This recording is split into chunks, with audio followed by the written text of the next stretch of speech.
Me time, all time. Milk today. So, a lot of the time it seems natural to think of religion and science as these two opposing forces that have never gotten along. But when we fall into that narrative, we are forgetting, among other things, that much of modern science arose out of a society defined by its religion. The so-called Islamic Golden Age was a period ranging from around 750 to 1260 CE, and was a time that is significant as much for its advancements in the early sciences as for its importance in the development of the Islamic tradition. And of the many early scientists of the Islamic Golden Age, and there were a great many, perhaps none is more important than the man often considered to be the first scientist, Abu Ali Alhazen ibn Al-Haytham, or as he's known in the West, Alhazen. For convenience purposes, I'm going to refer to him simply as Al-Haytham, which I recognize doesn't make any kind of sense grammatically in Arabic, but it's become the standard non-Latinized shortening of his name, and I'm going to stick with it. Al-Haytham was a famous Muslim scientist, polymath, astronomer, philosopher, theologian, and mathematician. Coincidentally, he had really large business cards. He was born in the city of Basra in modern-day Iraq in 965 CE. At the time, Basra was known as an important center of learning and home to a great library of over 15,000 books,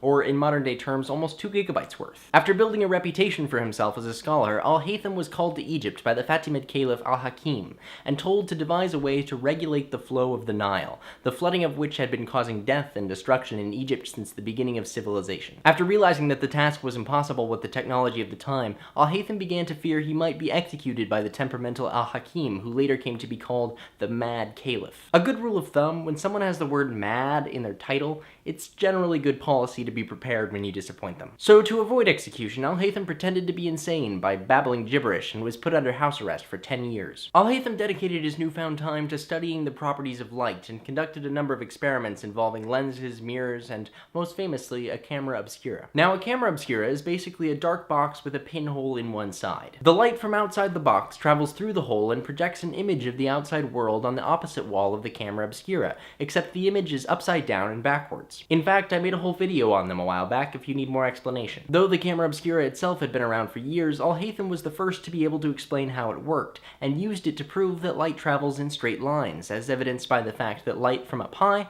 was projected at the bottom of the box, and light from down low was projected up top, resulting in the flip-flopped image. This, along with numerous other observations on everything from the structure of the eye to why the moon looks larger on the horizon, which by the way is purely a figment of the imagination, were published in his famous Book of Optics, which besides being hugely important to the development of our understanding of light, is especially notable in that it is the earliest example we have of experimentation involving controlled testing, along with mathematics and physics. Al-Haytham's reliance on controlled and repeatable experimentation is the basis of the scientific method. It's the process by which nearly all modern science happens. This has led to many historians dubbing him, perhaps a little hyperbolically, as the first scientist. Apparently not content to simply be the first scientist, as well as the father of optics, Al-Haytham went on to develop the link between algebra and geometry, argue that celestial objects are bound to the laws of physics, make early observations about the psychology of optical illusions, and to top it all off, invented analytical geometry. Not bad for someone living in the so-called Dark Ages. Al-Haytham and his contemporaries not only made some of the most important discoveries in history,